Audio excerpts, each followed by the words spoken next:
Well, hello again.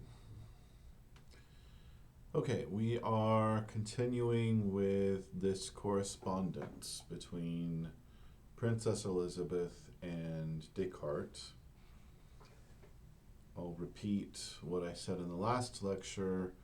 I first wanted to look at the letters from 1643, which had to do with metaphysics, the mind-body problem, mind-body interaction. So that's what we looked at in the last lecture. Now we're moving to the letters from 1645 to 1646. And the topic is different. Now we're in the realm of ethics. Descartes is making this case for what counts as the good life, both morally but also more broadly. So that's what puts us in the field of ethics. It's not clear that Princess Elisabeth has a view, a positive view anyway, on what constitutes the good life. She's hearing Descartes out. She's trying to understand his view, or at least his take on Seneca, and making trouble for it, right? So I would say she has a view on the problems of human life, what goes wrong with human lives. She doesn't really put forward her own view on what virtue is or what the good life is. Okay, so looking at Descartes first, right? We start with one of his letters on page 175. So he makes it clear that he and Elisabeth are doing a reading group. Basically, they've decided to read Seneca's work on the happy life together, right? So Seneca is a Roman philosopher who flourished, more than a millennium before Descartes and Elisabeth are having this correspondence, to be clear. I've also said before, this is the tail end of the Renaissance, so there's a lot of attention being paid to these ancient authors. So it's not too strange that these two highly educated people would have a discussion about Seneca, which is basically what's going on. Okay, so Descartes' going to basically defend Seneca's view, roughly. He's going to add his own complications, details, but roughly he's going to defend Seneca's view, which itself is roughly the Stoic view, which Seneca did not create, but elaborates in his own way, just like Descartes is doing, right?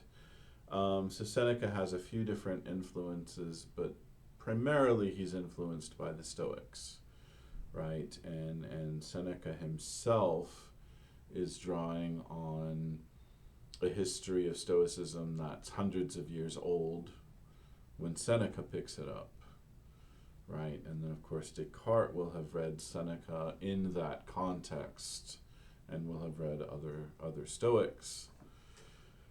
All right. So with some context in place, Descartes starts out making this conventional distinction between happiness and fortune. So it's something Seneca touched on. Aristotle has a take on this, by the way. So Descartes ends up saying true happiness is perfect contentment of the mind. It's an inner satisfaction. That's a very Stoic thing to say. So the Stoics often thought of happiness as an equanimity, a stillness of the mind. So Descartes' view here, he seems to agree with them. Descartes' view is something like that. It's an endorsement, you might say, of one's life. Even in modern psychology, contemporary psychology, I should say, cutting edge stuff, there's this distinction between feeling good, positive affect, and a positive assessment of one's life. Those are two different things. So if you're trying to study happiness in the 21st century, you're going to make this distinction, right? Measuring positive affect is one thing. Measuring this sort of positive endorsement of one's life and how that life is going, that's another thing. And so Descartes is making a choice. Is happiness feeling good, or is it a positive assessment of how one's life is going? He says it's the positive assessment of how one's life is going. That is a Stoic thing to say. Being able to make a good judgment about one's life and say and affirm that it's going well, that's happiness. Descartes and the Stoics agree. Okay, and then Descartes says another thing that is a conventional Stoic thing to say. There are things that are up to us and things that are not up to us. Epictetus is very good on this distinction. Epictetus is another Roman philosopher who came before Seneca, and Epictetus's philosophy is built on this distinction, actually, between things that are up to us, things that are not up to us. So Descartes says in that vein, wisdom and virtue, those are up to us because, virtue is choosing to create dispositions in oneself to do the good action. Descartes thinks you could sort of sum up virtue, right? There are different virtues. There's mildness, there's bravery, there's temperance. They govern different areas of life, but Descartes thinks you could sort of sum up virtue by saying it's following right reason, and it's getting your emotions in line with what reason dictates, which again is a Stoic view. So, things that are up to us, virtue and wisdom, we can cultivate those, right? And then those will contribute to our life satisfaction.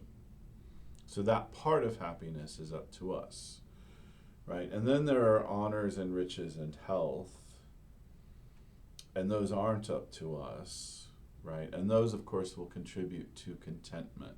So you can imagine a person who's virtuous and wise and is also healthy and wealthy and honored by others, and then that person is going to be more content than someone who's virtuous and wise but maybe despised and doesn't have enough money, right, etc. But you get the idea.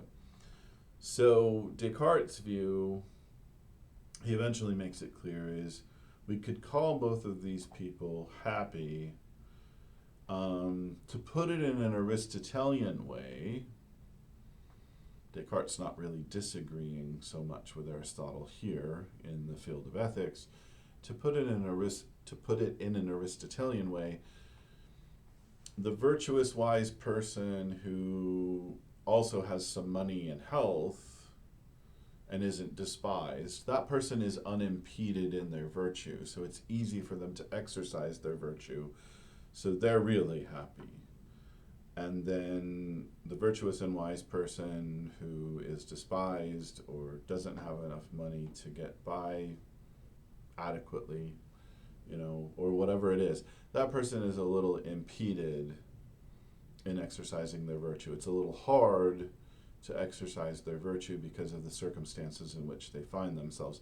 So we can say they're both happy, but still the one with some money and some friends is doing is doing better. That's basically the Aristotelian view. Descartes is endorsing that more or less. Descartes makes it clear, though, I'll try not to get too historical since this is not an ancient philosophy class. Right, we're focused on Descartes. However, I will say Descartes tacks more toward the Stoic view. He sort of endorses this Aristotelian stuff and then tacks back towards Stoicism by saying, but really, it's up to you to be happy, right? Your fortune could be good, your fortune could be bad. The main part of happiness is up to you. On page 176, he says there are 3 things we can do to make ourselves content or adequately content all by ourselves. So he's tacking towards Stoicism by saying fortune doesn't matter that much, right? I mean, the Stoics are very big on this idea that virtue is it, right? If you have virtue, you're happy, and we're gonna call you happy no matter what horrible things happen to you. Which and Aristotle's view is more nuanced than that. So the more we say it's all about virtue, that's really what happiness is, the more we're endorsing the Stoic view. So anyway, there are these 3 things we can do to be happy no matter what, is basically what Descartes is saying. Make use of your mind, keep it active, think about your life and how your life is going, constantly assess it, right? Number 2, commit to doing what reason tells you to do. So not only keep your mind active and assess your life, but commit to doing what reason says. And then number 3, keep reminding yourself that those things that aren't up to you aren't up to you, right? For instance, it's not up to you to be wealthy. Not entirely, for sure, right? So keep reminding yourself, well, I could do this. That's in line with virtue to make some money, and this is how much I'll make, and then it's not up to me to make even more than that if my first job doesn't leave me time to make more money, right? This goes back to Epictetus. You have to remind yourself, these things aren't up to me. And as Descartes says, then you'll avoid sadness and impatience, right? You don't want to be regretful. You don't want to miss out on something. There's a sort of allusion to FOMO here, fear of missing out. You don't want to miss out on something and then regret that you missed out on it. You want to anticipate, oh, this isn't up to me, and then make a judgment. I'm not going to worry about that since it's not up to me. And then you won't have regret. You won't be sad. You won't be impatient about this thing maybe coming to you sometime. Oh, won't it come? Please come. You're not going to get frustrated, right? You have a view of what's not up to you. You keep that in your mind that it's not up to you, and then you can have equanimity, which is not a word Descartes is throwing around here, but that's a very Stoic way to think about things. And like I said, Descartes is basically endorsing the Stoic position. Okay, so now let's get to Elisabeth's view here, page 177. So Elisabeth makes the very important point that, well, it's partly up to fortune, rather we can reason well. right? Different people have different intellectual endowments. Excuse me. So it's partly up to fortune whether I can reason well. It's partly up to fortune whether I can stick to the reasonable judgments I've made, right? Because fortune dictates that I'm more or less impulsive. Fortune dictates that I have stronger passions or more moderate passions, you know. Fortune certainly dictates what my starting constitution is. Right, so going back to Aristotle, there's a view that I could sort of tame my passions, I can make them more moderate, but even Aristotle would agree the passions that I begin with, or the emotional constitution that I begin with, that's not up to me. I could be really naturally prone to anger, say. I'm not personally. I wouldn't say. But someone could be, you could be naturally prone to envy. You could be naturally prone to compassion, which is a nicer proneness if you're going to be prone. Right? And so that's not up to you. So you have a natural constitution and a natural propensity for certain emotions and a natural propensity to be carried away or not by certain emotions. And you could have a disease that affects how well you can reason. So Descartes trying to push this view that, well, it's up to you to be happy. And Elisabeth is saying, now wait a minute, you've admitted there are aspects of fortune that aren't up to me, and then those can affect my ability to cultivate virtue, basically, is what it comes down to. Okay, so that's a very good point. And it does seem like, we're focusing on ethics now and not metaphysics, but it does seem that Elisabeth's view about the mind-body distinction is actually affecting her view on ethics here. In other words, Descartes wants to talk as if reason is insulated from problems of the body, right? Which makes sense because he thinks they're completely separate, at least at a deep metaphysical level. And then part of what Elisabeth is saying here is, reason doesn't float free of problems with the body. If you get a bad disease, that can affect your ability to reason. So the mind-body distinction and the two different views on it are actually playing a role here. They're just not being talked about explicitly. Okay, so back to Descartes. How is Descartes going to respond to Elisabeth? He makes a distinction between the sovereign good and happiness. Right, the sovereign good is the good that we're always pursuing and we should pursue. And then happiness is, well, at least Descartes says it's contentment, a sort of peace of mind or something like that. The sovereign good is virtue, says Descartes. That's what you need to pursue. That's what's more valuable than other things.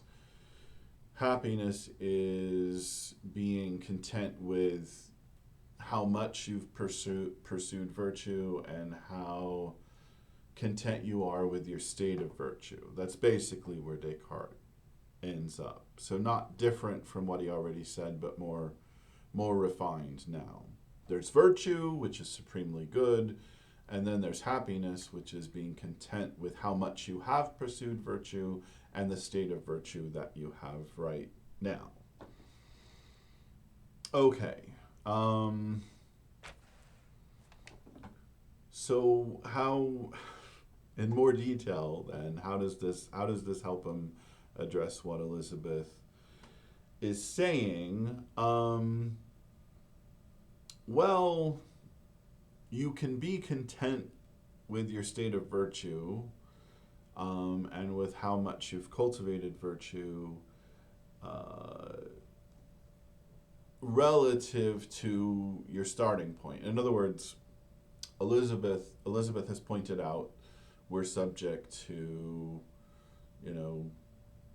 strong passions that could carry us away and undermine our capacity to reason well. And so Descartes is somewhat relativizing what he said earlier to accommodate what she's saying. Happiness isn't like an absolute peace of mind or absolute equanimity in a vacuum. Happiness is doing reasonably well given your starting point. Like, you're content about how far you've come, right? He's somewhat relativized what he's saying in response to her relativizing things in the way that she did. So we can't control our passions completely. We can't, say I'm not going to experience this passion or whatever, but we can moderate our passions. We can exercise some kind of control over them. We can most of the time do what we've decided to do, even if our passions are telling us to do something else, right? And Elisabeth is also concerned that there's no science of goods, right? So Descartes on this idea that I can exercise complete control, over my life by making these judgments and exercising my reason, and then I can pursue what's good based on these judgments, right? Based on my exercise of reason. Elisabeth is sort of undermining this idea that I'm in complete control, that I have complete autonomy. She wants to point out that, as I was saying, there's no infinite science of the good, right? Or in other words, there's no science of good or the good that's not subject to human limitations, right?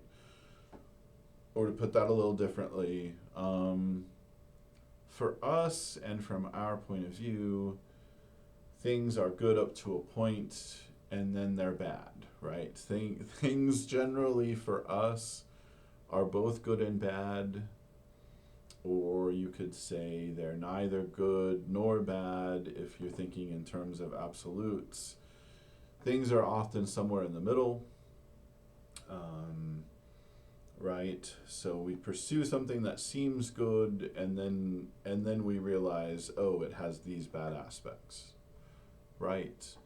So then it's hard to know how to proceed, and then that undermines rational control and autonomy, right? So to sum up, just looking at the back and forth between Descartes and Elisabeth, and this is all looking at pages 177 to 180, thereabouts.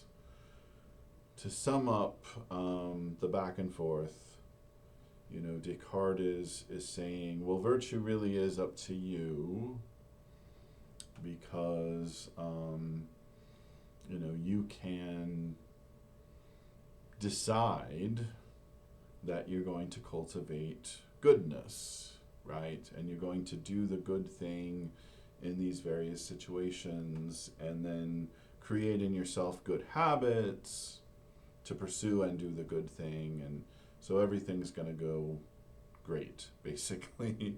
And you're going to have virtue, and then that's going to make you content with yourself. And so then you'll have happiness. on top of having virtue. And then Elisabeth is questioning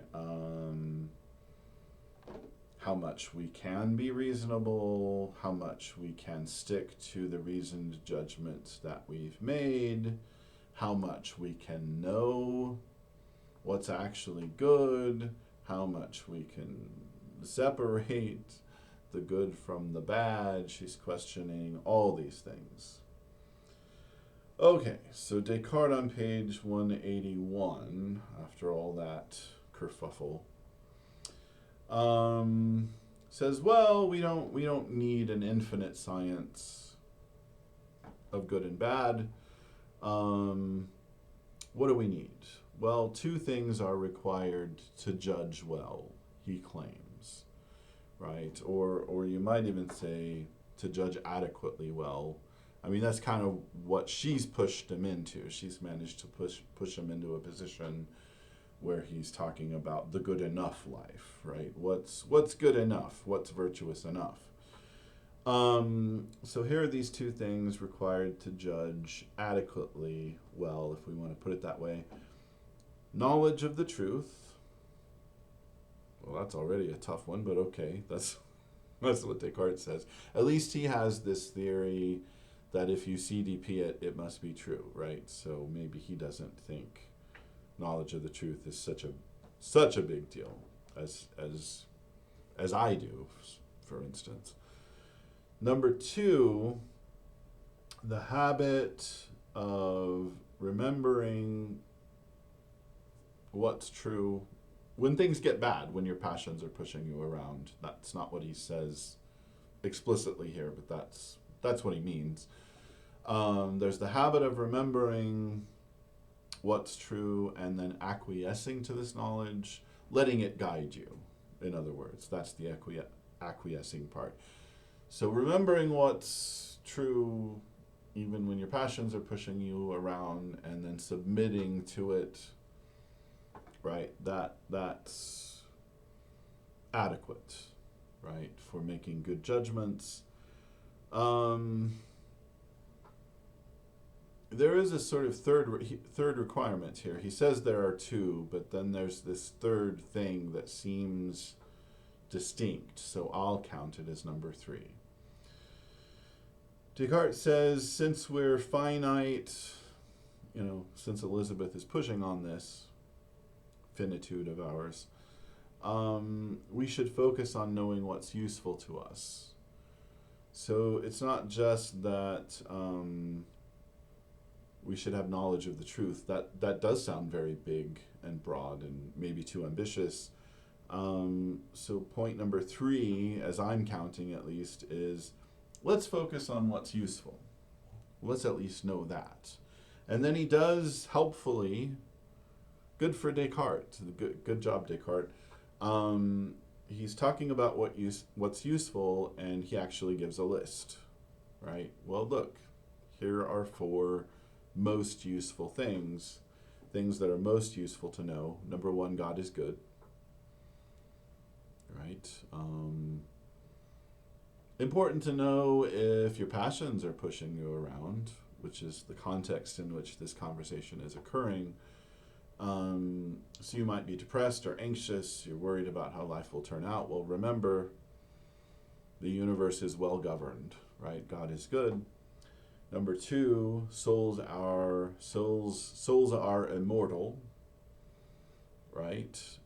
So even if bad things happen in this life, hey, you got eternal life afterward in which this could be made good, right? That'll go well, even if this life kind of stunk. Number 3, the universe is vast.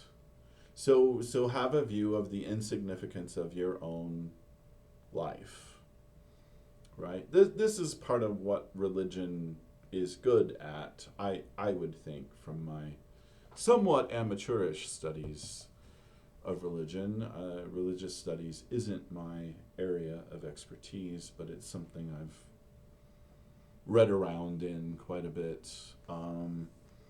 So I do think religion is good for helping you to realize that you're just a little cog in a big machine, right? If there's a main function, which of course is debatable, but if there's a main function that religion has for human society and culture, I think it's probably that, making you realize you're not that significant, which can be a relief.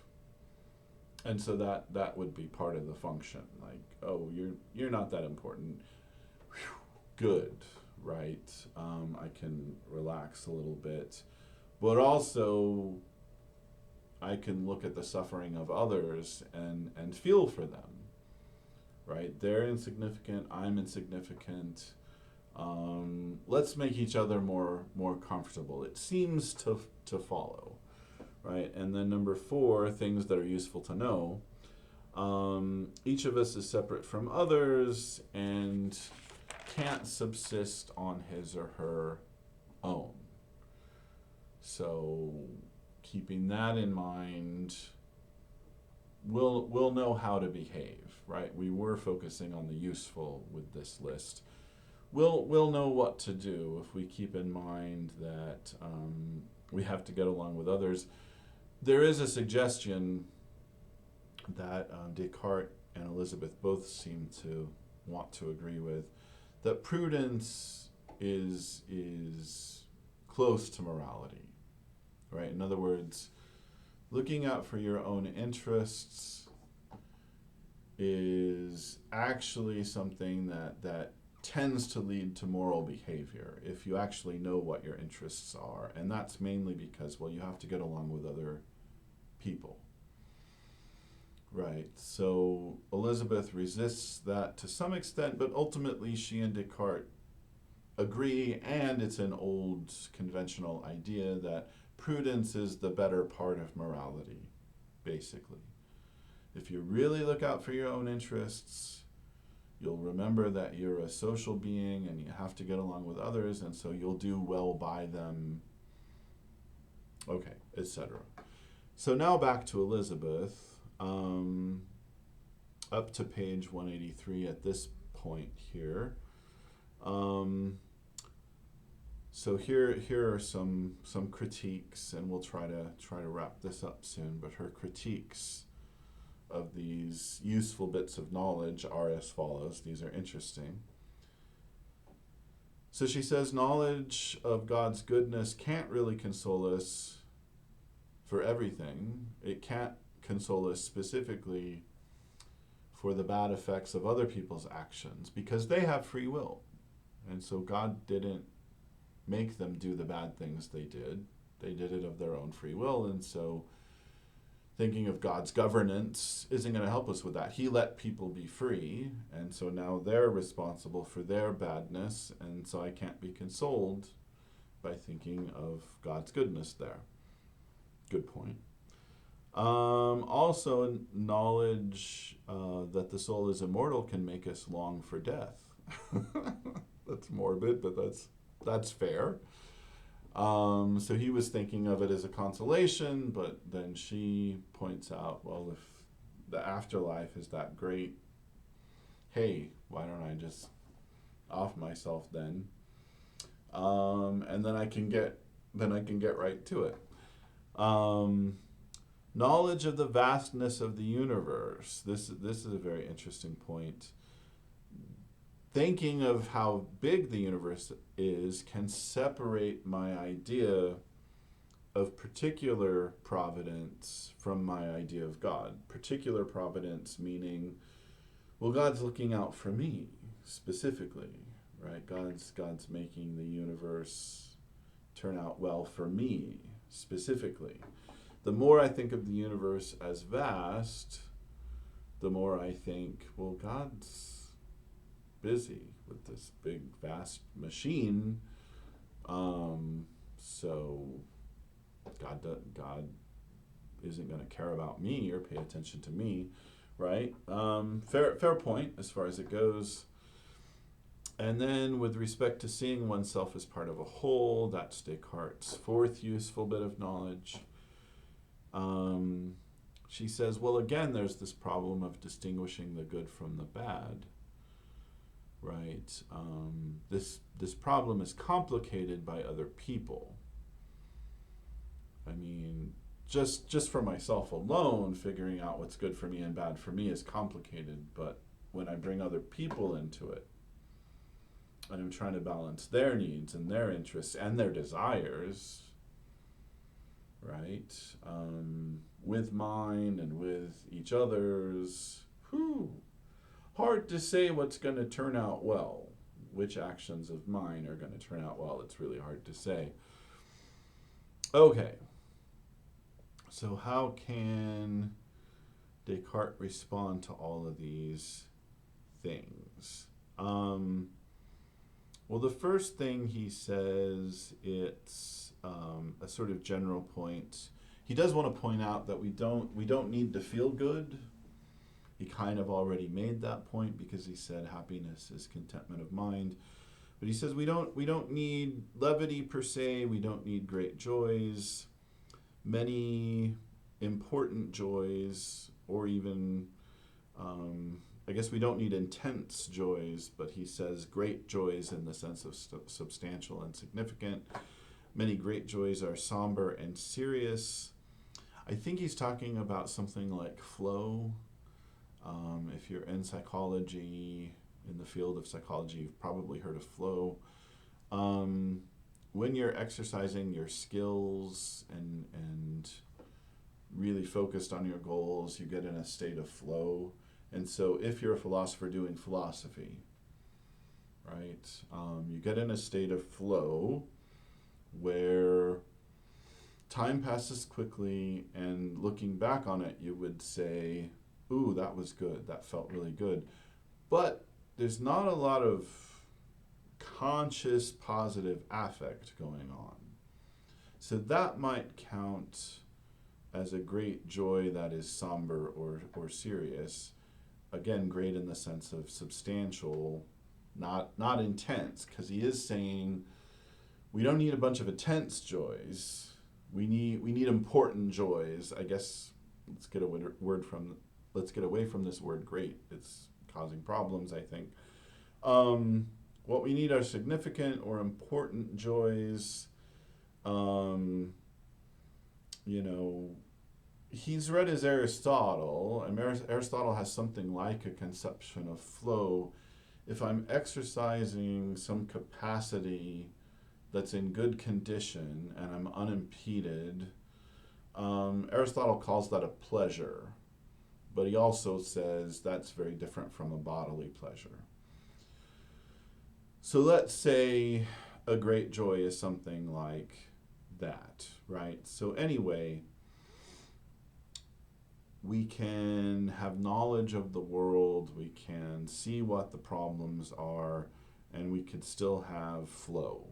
Basically, we could still have substantial joys by exercising those good capacities that we have and that we're able to exercise, right? And we don't need to deceive ourselves, which I didn't see Elisabeth saying, but Descartes may have this idea that Elisabeth was saying, oh, best not to think about the vastness of the universe. Best to put that out of your mind as a sort of self-deception. Or she may have been saying that about other things as well, or Descartes might have taken it that way.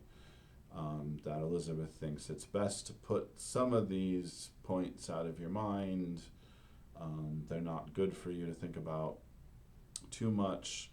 But Descartes is saying we can know what things are really like, know what the universe is like, know what we're like, know what other people are like, and still concentrate on these serious, somber, substantial joys, right? We could certainly get in the state of flow, if nothing else.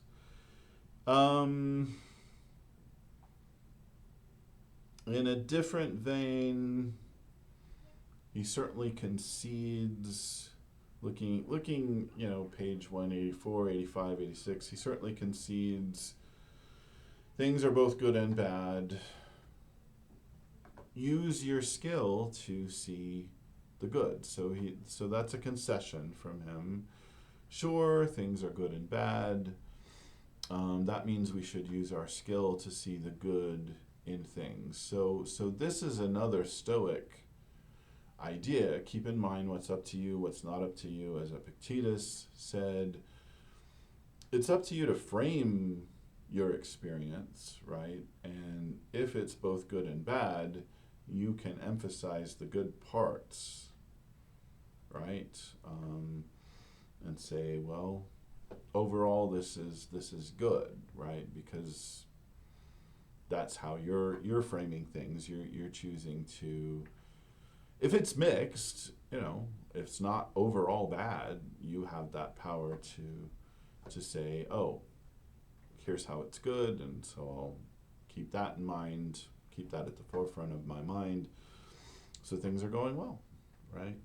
And that keeps you motivated to keep pursuing good things, by the way, which is not something Descartes says explicitly, but it's another Stoic idea. Okay. And Descartes makes another concession by saying, well, we don't have an infinite science, but we have mediocre knowledge. He actually uses that word, or the Latin equivalent. We have a mediocre knowledge of what is most necessary. That's fair, right? It's another Stoic idea.